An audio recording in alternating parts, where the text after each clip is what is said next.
Hello students, so in this video we'll discuss theme 2, chapter number 2, atmosphere. So students, what we are going to discuss or learn in this chapter, so we'll learn composition of atmosphere, atmosphere का composition कैसा है, atmosphere का structure कैसा है, greenhouse effect क्या है, and green house effect से होता है बच्चा ग्लोबल वार्मिंग। तो ग्लोबल वार्मिंग क्या है वो भी हम इस चैप्टर में पढ़ेंगे। तो क्या क्या देखेंगे बच्चा हम इस चैप्टर में? कंपोजिशन ऑफ एटमॉस्फेयर, कौन कौन सी गैसेस हैं एटमॉस्फेयर में, स्ट्रक्चर कैसा है एटमॉस्फेयर का, ग्रीन हाउस गैस क्या है, ग्रीन हाउस इफेक्ट क्या होता है, साथ ही साथ हम लोग देखेंगे ग्लोबल वार्मिंग। तो स्टार्ट करते हैं स्टूडेंट्स। हमारे अर्थ के 4 डोमेन्स हैं, 4 रेलम्स हैं, 4 डोमेन्स हैं, 4 रेलम्स हैं। वो है हमारा hydrosphere which consist all the water bodies, river, lakes and all, atmosphere, all the gases, lithosphere, solid crust, mountain, plain, plateaus, everything is there. And fourth one is biosphere. fourth one क्या है बच्चा? Biosphere. ये बहुत narrow zone है जहाँ पर आपको air भी मिल जाएगी, वाटर भी मिल जाएगा और लैंड भी मिल जाएगी। चलो, तो जो 4 एलम्स हैं, 4 डोमेन्स हैं, उसमें से है एक लिथोस्फीयर जिसके अंदर आएगा पूरा सॉलिड क्रस्ट, अर्थ का सॉलिड क्रस्ट, सॉलिड पोर्शन। पूरा solid portion of earth is known as lithosphere, not only crust. The hydrosphere जिसके अंदर सारी वाटर बॉडीज आ जाएंगी, rivers, lakes, oceans. Atmosphere which comprises the blanket of air around us. Atmosphere क्या है बच्चा? Air का एक ब्लैंकेट है जिसने हमारी अर्थ को सराउंड किया हुआ है, ठीक है। And the biosphere which comprises the living world. और जितना भी ये जो बायोस्फीयर वाला एरिया है, यहीं पर बच्चा लाइफ पॉसिबल है। हाइड्रोस्फीयर बहुत ज़्यादा फैला हुआ है पर यहाँ तक ही लाइफ पॉसिबल है। फिर अगर हम बात करें एटमॉस्फेयर की, तो एटमॉस्फेयर बहुत वास्ट है पर लाइफ सिर्फ एटमॉस्फेयर के इतने पार्ट में अवेलेबल है। तो बायोस्फीयर वो नैरो जोन है स्टूडेंट्स जहाँ पर लाइफ पॉसिबल है। So student, you have to learn the definition of atmosphere. What is atmosphere? Repeat it with me. Repeat. The blanket of air that surrounds the earth is called atmosphere. The blanket of earth that surrounds the atmosphere. Sorry. The blanket of air that surrounds the earth is called atmosphere. फिर से बोलो. The blanket of air that surrounds the earth is called atmosphere. आया ना समझ में? वो blanket air का जो हमारी अर्थ को सराउंड करता है उसे ही हम एटमॉस्फेयर बोलते हैं। It is held around the earth due to earth's gravitational pull. और ये हमारी अर्थ के पास क्यों है स्टूडेंट? क्योंकि हमारी अर्थ का अपना ग्रेविटेशनल पुल है, ठीक है, जिसकी वजह से हम खड़े हैं, चल पा रहे हैं, फिर पा रहे हैं, है ना, वॉक कर पा रहे हैं, रन कर पा रहे हैं। तो वो जो ग्रेविटी है, उस ग्रेविटी ने ही हमारे एटमॉस्फेयर को पकड़ा हुआ है। The atmosphere is made up of gases, water vapour and dust particle. जो एटमॉस्फेयर है उसके अंदर क्या क्या मिलेगा बच्चा? इस एरिया में आपको डस्ट पार्टिकल भी मिल जाएंगे, वाटर वेपर भी मिलेगा और गैसेस भी मिलेंगी। Composition of the atmosphere, atmosphere में क्या क्या इंक्लूडेड है, कौन कौन सी गैसेस आती हैं, हम वो देखेंगे। एटमॉस्फेयर के अंदर मिक्सचर है गैसेस का, वाटर वेपर भी है, डस्ट पार्टिकल भी हैं, पॉलन ग्रेन्स हैं और बहुत सारे इम्प्योरिटीज़ हैं जैसे कि smoke, salt and other chemicals. तो water vapour, dust particle, pollen grains मिलेंगे, बहुत सारी इम्प्योरिटीज़ मिलेगी जैसे स्मोक, सॉल्ट और अदर केमिकल्स, ठीक है, डिफरेंट क्वान्टिटीज़ में। द मेन कंस्टिट्यूंट, अब अगर हम एटमॉस्फेयर के मेजर कॉन्स्टिट्यूंट की बात करें कि सबसे ज़्यादा क्वांटिटी में कौन है, तो बच्चा वो है नाइट्रोजन, जिसका परसेंटेज है 78। हमारे एटमॉस्फेयर में 78% नाइट्रोजन प्रेजेंट है। ऑक्सीजन का सेकेंड लार्जेस्ट गैस जो है, जो सबसे ज़्यादा क्वांटिटी में अवेलेबल है, वो है ऑक्सीजन, 21%, ठीक है। तो नाइट्रोजन है 78%, ऑक्सीजन है 21%। और जब आप 78 और 21 को प्लस कर देते हैं तो ये बन जाता है कितना? 99। मतलब अब 100 में से कितना परसेंट बचा? सिर्फ 1% बचा ना। तो ये 1% में फिर आपका आ जाएगा carbon dioxide, argon, neon, hydrogen, helium, ozone. आई बात समझ में? क्योंकि 78% अगर आपकी नाइट्रोजन होगी, 21% ऑक्सीजन होगी, तो टोटल परसेंटेज कितना हो गया? 99, है ना। अब 100% ही होता है किसी चीज़ का, तो 100% में से 99 अगर हाइड्रोजन और ऑक्सीजन ने ले लिया तो बचा कितना? 1%। तो इस 1% में बचा आपका argon, neon, hydrogen, helium, ozone, carbon dioxide सब कुछ आ जाएगा। ये डायग्राम जब भी आपको मैम पूछे write down the composition of atmosphere, तो आप पैराग्राफ पॉइंट तो लिखेंगे स्टूडेंट्स, साथ में ये डायग्राम भी बनाएंगे। जब भी आप किसी चीज़ को डायग्राम के थ्रू रिप्रेजेंट करते हो तो आंसर इम्प्रेसिव हो जाता है। चलो, तो ये रही है हमारी 78% नाइट्रोजन, 21% ऑक्सीजन, और ये बचा हुआ जो 1% है इसमें आपका ओजोन भी है, हीलियम भी है, कार्बन डाइऑक्साइड भी है, हाइड्रोजन भी है। ठीक, कोई बात? चलें आगे। स्टूडेंट्स, जो हमारा आउटर स्पेस है, आउटर स्पेस और एटमॉस्फेयर के बीच में कोई क्लियर कट बाउंड्री नहीं बनाई हुई है। जैसे कि ये हमारा घर है, ये आपका घर है, तो इसके बीच में एक बाउंड्री वॉल होती है ना, ऐसी कोई बाउंड्री वॉल हमारे एटमॉस्फेयर और आउटर स्पेस के ऊपर बनी हुई नहीं है। मतलब कोई क्लियर कट डिमार्केशन नहीं है, no distinct boundary is available there. But the thing is that हम ये बता सकते हैं कि अप्रॉक्सीमेटली 1600 किलोमीटर तक हमारे एटमॉस्फेयर की एक्सटेंट है। ये रही अर्थ, तो अर्थ के ऊपर 1600 किलोमीटर तक अप्रॉक्सीमेटली क्या मिलेगा हमें, अर्थ का एटमॉस्फेयर।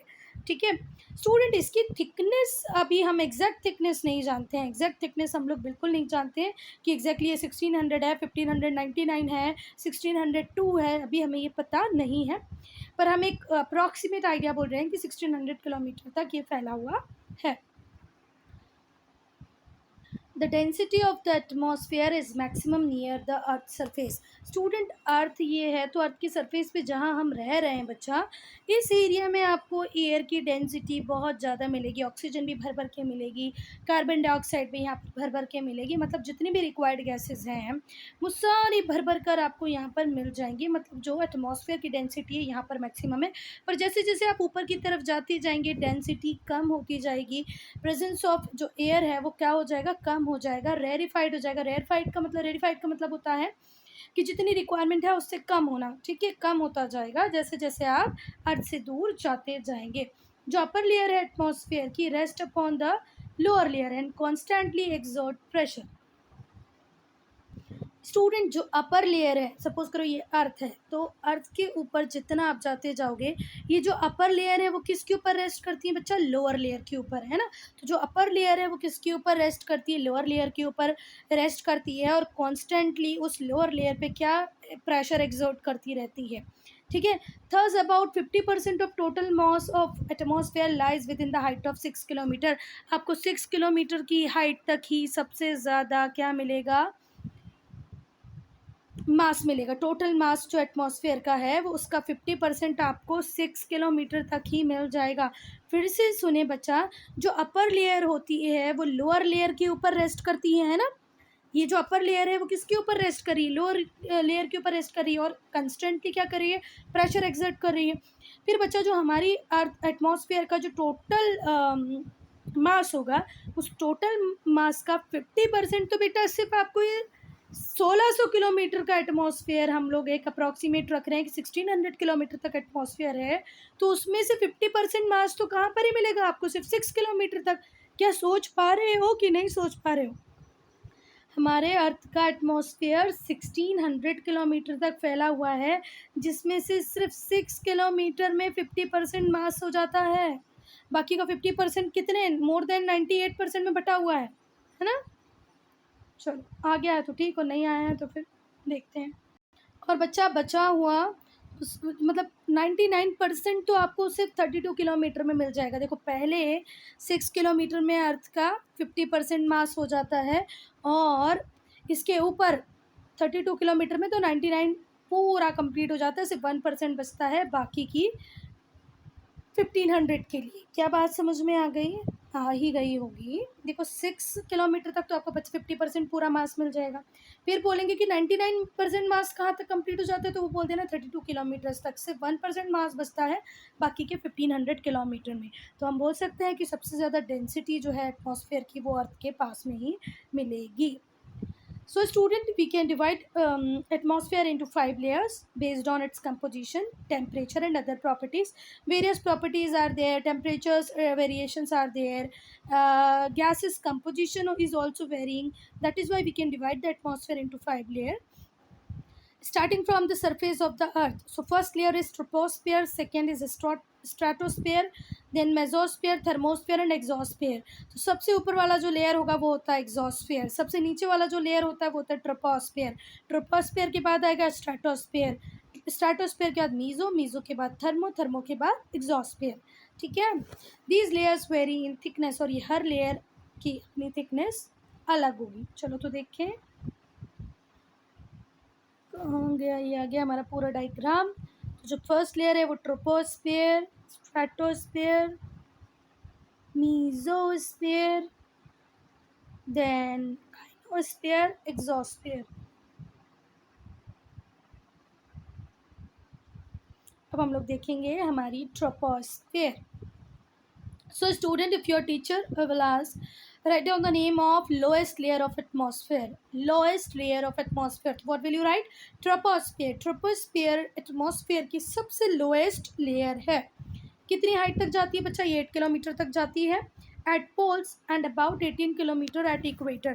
पोल्स पर इसकी हाइट देखो, ये जो हमारी अर्थ है यहाँ पर होता है नॉर्थ पोल और यहाँ पर होता है हमारा साउथ पोल. तो नॉर्थ पोल के ऊपर इसकी हाइट अगर आप देखोगे तो वो है 8 किलोमीटर, और वहीं पर अगर इक्वेटर पे आप इसकी हाइट देखोगे तो वो है 18 किलोमीटर. तो ये बात आप याद रखना, ट्रोपोस्फेयर की जो हाइट है पोल्स पे 8 किलोमीटर रहेगी और इक्वेटर पे 18 किलोमीटर रहेगी. It is the densest part of atmosphere. और हम लोगों ने देखा था कि 60% पार्ट में आपको 6 किलोमीटर तक आपको 50% मास मिल जाएगा. और ये कहाँ तक फैली हुई है? 8 किलोमीटर तक फैली हुई है. इट मीन्स सबसे ज़्यादा डेंसिएस्ट लेयर एटमॉस्फेयर की कौन सी होगी? ट्रोपोस्फेयर. क्या बातों को कनेक्ट कर पा रहे हो? अब यहाँ पर मिलेंगे आपको डस्ट पार्टिकल, वाटर वेपर, दूसरी इम्प्योरिटीज़. ठीक है, इसी लेयर में मिलेंगी आपको डस्ट पार्टिकल, वाटर वेपर, और जो इम्प्योरिटीज़ है वो यहीं मिलेंगी. जितने भी वेदर को लेके फिनोमेना है कि बादलों का बन जाना, फॉग, फॉग वो होता है ना, क्या बोलते हैं उसको, क्या बोलते हैं आप लोग हिंदी में? कोहरा. चलो, cloud, fog, rainfall, snowfall, storm, lightning, सब यही होंगे. इसके ऊपर आपको कुछ भी देखने को नहीं मिलेगा. तो बच्चा इतनी सारी चीज़ें, क्लाउड, बादल भी यहीं बनेंगे, कोहरा भी यहीं होगा, फॉग भी यहीं होगा, बारिश भी यहीं होगी, स्नोफॉल भी यहीं होगी, स्ट्रॉम भी यहीं आएंगे, और लाइटनिंग, बिजली भी यहीं कड़केगी इसी layer. And in this layer the temperature of air decreases. जैसे जैसे आप ऊपर की तरफ जाएंगे, जैसे जैसे आप हाइट की तरफ जाते जाएंगे बच्चा, आपका टेम्परेचर क्या होता जाएगा? कम, लेस होता जाएगा. अगर यहाँ पर 45 डिग्री टेम्परेचर है तो आप थोड़ा सा ऊपर की तरफ जाएंगे और वो 165. ठीक है, थोड़ा सा जब ऊपर की तरफ जाएंगे तो ये 44 हो जाएगा. तो मतलब ये जो ट्रोपोस्फेयर है, यहाँ पर जितना जितना आप ऊपर की तरफ जाते जाओगे आपको टेम्परेचर कैसा मिलेगा? कम. अब कितना कम मिलेगा ये देखते हैं कि हर 165 मीटर जाने पर, हर 165 मीटर जाने पे आपका टेम्परेचर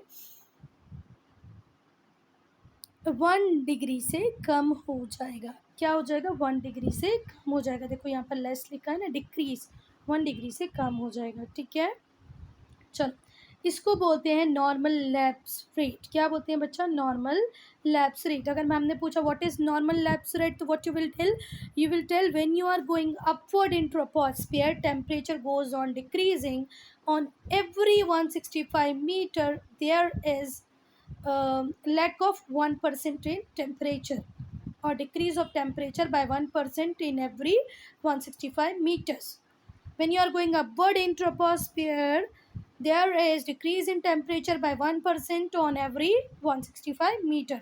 इतना तो लिख लोगे ना नॉर्मल लैप्स रेट. चलो, जैसे हाँ, as the troposphere is the lowest and densest layer, the atmosphere it absorb maximum heat. क्योंकि ये लोएस्ट है, सबसे डेंस है, तो सबसे ज़्यादा हीट को अब्जॉर्ब यही करते हैं. जो अर्थ रेडिएट करती है हीट को, उसको अब्जॉर्ब कर लेता है हमारा यही 8 किलोमीटर तक का ट्रोपोस्फेयर, और हमारे अर्थ को वार्म रखता है. अगर नहीं समझ में आया है तो देखो, ये रहा हमारा सन, इसने लाइट दी हमारे अर्थ को. अर्थ जब इसको रिफ्लेक्ट करने लगता है, वापस भेजने लगता है, तो क्या होता है स्टूडेंट? ये जो हमारे एटमॉस्फेयर की स्टार्टिंग ट्रोपोस्फेयर की लेयर है, ये इस हीट को ट्रैप कर लेती है. इस हीट को क्या कर लेते हैं बच्चा? ट्रैप कर लेते हैं. जो अर्थ ने हीट को रेडिएट किया उसको वो क्या कर लेंगे? ट्रैप. और फिर हमारे अर्थ को क्या बनाए रखते हैं बच्चा, वार्म। ट्रोपोस्फेयर के बाद आएगा स्ट्रेटोस्फेयर। ये ट्रोपोस्फेयर के ऊपर ही होती है। इसकी हाइट 50 किलोमीटर तक जाती है। स्टार्टिंग का एट हमारे ट्रोपोस्फेयर का है। 50 किलोमीटर तक कौन सी लेयर है बच्चा, स्ट्रेटोस्फेयर है। ठीक है। Tropopause is a narrow boundary that separate stratosphere and troposphere. बच्चा बीच में आपको स्ट्रेटोस्फेयर और ट्रोपोस्फेयर के बीच में मिलेगा ट्रोपोपॉज। क्या बात समझ में आ गई। यहाँ पर ट्रोपोस्फेयर ख़त्म होता है, यहाँ से स्ट्रेटोस्फेयर चालू होता है। बीच में जो थोड़ा सा एरिया मिलेगा, फाइन बाउंड्री है, जिसे हम क्या बोलते हैं, ट्रोपोपोज। ठीक है। तो ट्रोपोपॉज कौन सी दो लेयर के बीच में मिलेगा, तो आप बोलना स्ट्रेटोस्फेयर एंड ट्रोपोस्फेयर के बीच में मिलेगा ट्रोपोपॉज। ये लोएस्ट पार्ट है स्ट्रेटोस्फेयर का, यहाँ पर टेम्परेचर कांस्टेंट रहता है। ये लोअर पार्ट है स्ट्रेटोस्फेयर का, और यहाँ पर टेम्परेचर कैसा रहेगा बच्चा, कांस्टेंट।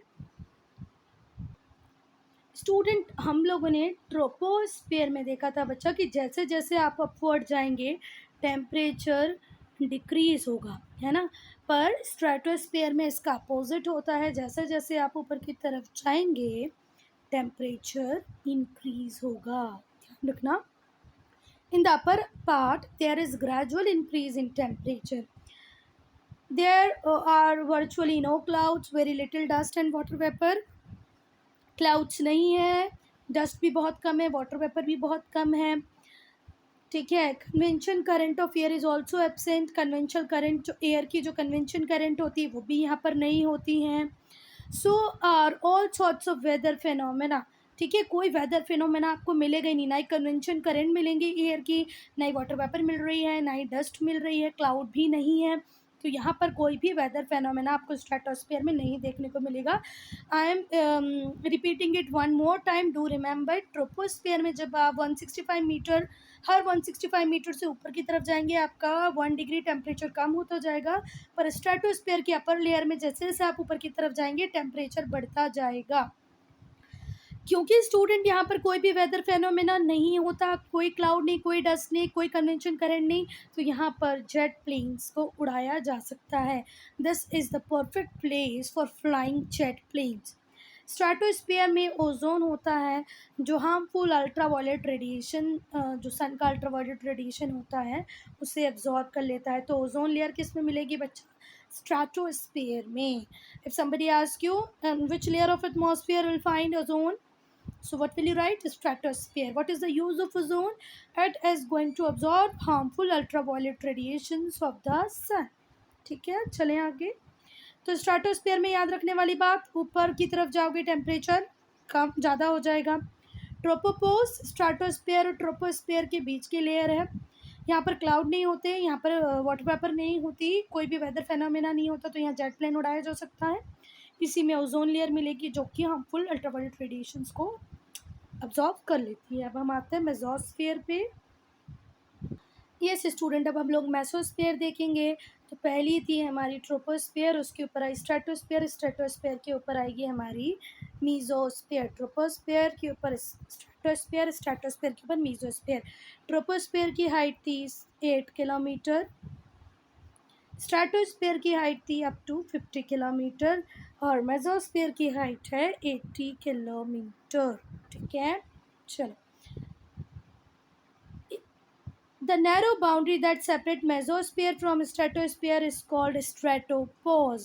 स्ट्रेटोस्फीयर और मीजोस्फीयर के बीच में एक नैरो बाउंड्री है जिसे हम बोलते हैं स्ट्रेटोपॉज। समझ में आ गई बच्चा? तो जरा ध्यान रखना, ट्रोपोस्फीयर और स्ट्रेटोस्फीयर के बीच में है ट्रोपोपॉज। स्ट्रेटोस्फीयर और मीजोस्फीयर के बीच में एक नैरो बाउंड्री है जिसको हम बोलते हैं stratopause. In the mesosphere the temperature of air decreases with the increase in height. यहाँ पर भी ट्रोपोस्फीयर की तरह होगा कि जितना आप ऊपर की तरफ जाएंगे मेसोस्फीयर में, इस लेयर में जितना ऊपर की तरफ जाएंगे उतना टेम्परेचर कम होता जाएगा। There is decrease in temperature when you go upward in mesosphere. यहाँ पर टेम्परेचर ऊपर जाओगे टेम्परेचर कम होगा, यहाँ पे ऊपर जाओगे टेम्परेचर बढ़ जाएगा, यहाँ पर ऊपर जाओगे टेम्परेचर अगेन कम हो जाएगा। चलो, अब meteors born in this layer due to friction upon entering the earth atmosphere। अच्छा, जितने भी meteorites होते हैं, मीटियोर्स होते हैं, वो पूरी तरह जल जाते हैं इस लेयर में, मेसोस्फेयर में, है ना। जैसे वो अर्थ के एटमॉस्फेयर में जब हम ऐसे से हाथ रगड़ते हैं, देखो, तो उसमें फ्रिक्शन होता है, हाथ गर्म होने लग जाते हैं। तो वैसे मीटियोर जब आउटर स्पेस से अर्थ के एटमॉस्फेयर में एंटर करता है स्टूडेंट, तो अर्थ के एटमॉस्फेयर और उस मीटियोर में इतना भयंकर फ्रिक्शन होता है कि वो पूरी तरह बर्न हो जाता है, अर्थ तक रेयरली ही पहुंच पाता है। रेयरली बोल रही हूँ, ऐसा नहीं है कि नहीं पहुंच पाता है, कभी कभार ही पहुंच पाता है। चलो, तो इसमें क्या याद रखना है आपको, मेसोस्फीयर और स्ट्रेटोस्फीयर के बीच की लेयर है स्ट्रेटोपॉज। यहाँ पर भी ऊपर की तरफ जाओगे तो टेम्परेचर कम होगा, इसकी हाइट है 80 किलोमीटर तक, और मिट्योर पूरी तरह इस लेयर में बर्न हो जाते हैं, रेयरली रह जाते हैं, बाकी बर्न हो जाते हैं। Next thermosphere. थर्मोस्फीयर किसके ऊपर रहेगी बच्चा, मेसोस्फीयर। ट्रोपोस्फीयर, स्ट्रेटोस्फीयर, मेसोस्फीयर के ऊपर आ जाएगी थर्मोस्फीयर। इसकी हाइट 450 किलोमीटर तक रहेगी। कितनी रहेगी, 450 किलोमीटर तक। यहाँ पर रहेगी ये 8 किलोमीटर तक, ये 50 किलोमीटर तक, ये 80 किलोमीटर तक। अब हम आ गए थर्मोस्फीयर पे, इसकी हाइट 450 किलोमीटर तक की। यहाँ पर टेम्परेचर इंक्रीज़ होता जाएगा, जैसे जैसे आप हाइट की में ऊपर की तरफ जाएंगे फिर से टेम्परेचर बढ़ेगा। यहाँ पर टेम्परेचर कम हो रहा था, यहाँ टेम्परेचर बढ़ रहा था, यहाँ टेम्परेचर ऊपर की तरफ जाने में कम हो रहा था, यहाँ फिर से जितना ऊपर आप जाओगे टेम्परेचर बढ़ता जाएगा। एक बाउंड्री है थर्मोस्फीयर और मेसोस्फीयर के बीच में, जिसको हम बोलते हैं मेसोपॉज। क्या बोलते हैं, मेसोपॉज, ठीक है। मेसोस्फीयर थर्मोस्फीयर के बीच में जो बाउंड्री है उसको मेसोस्पोज बोलते हैं। ये जो लेयर है उसमें इलेक्ट्रिकली चार्ज पार्टिकल्स होते हैं जिन्हें हम आयॉन्स बोलते हैं। तो पूछा जाएगा आयॉन्स कहाँ मिलेंगे, तो क्या बोलोगे, मेसोपॉज में मिलेंगे, ठीक है। थर्मोस्फीयर मेसोस्फीयर के बीच में एक बाउंड्री लाइन है जिसको आप मेसोपॉज बोलते हो। क्या बोलते हैं, मेसोपॉज, ठीक है। मेसोपॉज में ही आपको क्या मिलेंगे, आयॉन। अगर मैंने कंफ्यूज किया तो फिर से बताती हूँ, ये मेसोस्फीयर रहा, ये थर्मोस्फीयर रहा बच्चा। तो मेसोस्फीयर के ख़त्म होने और थर्मोस्फीयर के चालू होने का जो पार्ट है इसको आप बोलते हो मीजोपॉज। इस मीजोपॉज में ही आपको क्या मिलेंगे बच्चा, आयॉन। दिस लेयर नहीं, पूरी लेयर में मिलेंगे। इस लेयर में क्या मिलेंगे आपको, electrically charged ions. These particles reflect radio active waves. और क्योंकि यहाँ पर आयॉन प्रेजेंट हैं तो ये क्या करते हैं, रेडियो की जो वेव्स होती हैं उसको अर्थ की तरफ वापस से रिफ्लेक्ट कर देते हैं। वायरलेस कम्युनिकेशन इनकी वजह से ही पॉसिबल है, ठीक है। The thermosphere is also cold ionosphere. इसलिए हम थर्मोस्फेयर को क्या भी बोलते हैं बच्चा, आइनोस्फेयर, क्योंकि पूरी की पूरी जो थर्मोस्फेयर की लेयर है यहाँ पर क्या मिलेंगे बच्चा, आयॉन्स। सिर्फ मेसोपॉज में आयॉन्स नहीं है बच्चा, पूरी लेयर में आपको मिलेंगे आयॉन्स। और ये आयॉन इलेक्ट्रिकली चार्ज होते हैं, जिनकी वजह से ये वायरलेस कम्युनिकेशन को पॉसिबल बनाते हैं, रेडियो वेव को रिफ्लेक्ट कर देते हैं। थर्मोस्फेयर को ही आप आयोनोस्फेयर बोलोगे। क्यों बोलोगे बच्चों थर्मोस्फेयर को आयोनोस्फेयर, क्योंकि इसमें आयंस होते हैं। क्या होते हैं, आयंस होते हैं। और ये आयंस क्या है, इलेक्ट्रिकली चार्ज पार्टिकल है। चलो, तो थर्मोस्फेयर को आयोनोस्फेयर क्यों बोलते हैं, because this layer consist of electrically charge particle called ions, ठीक है। अच्छा, नेक्स्ट है आपकी एग्जॉस्फेयर। बच्चा मैंने यहाँ कंफ्यूज किया है तो वो ज़रा याद रखना है ना, कि सिर्फ मेसोस्फेयर में नहीं होते हैं, पूरी थर्मोस्फेयर में इलेक्ट्रिकली चार्ज्ड आयॉन्स होते हैं। मेसोस्फेयर तो एक रफ बाउंड्री की तरह है between mesosphere and thermosphere. Yes, now exosphere. So students, हमने सारी लेयर ख़त्म कर ली, हम लास्ट लेयर पे हैं। तो बच्चा ये जो लास्ट लेयर है ना, इसे हम एग्जॉस्फेयर बोलते हैं।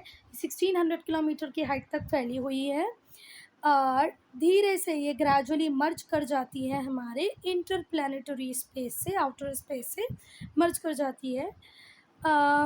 This layer is extremely rarefied, very little is known about it. इस लेयर के बारे में बच्चा हमें बहुत ज़्यादा कुछ भी पता नहीं है, ठीक कोई बात। तो एग्जॉस्फेयर अपर मोस्ट लेयर है, 1600 तक फैली हुई है। अप्रॉक्सीमेट आइडिया ये है ना, एग्जैक्ट नहीं है। और इस पे अभी बहुत ज़्यादा रिसर्च नहीं हुई है, तो हमें बहुत ज़्यादा नॉलेज नहीं है. So student, I am ending this video here only. If you have any doubt, any problem, do write in comment section.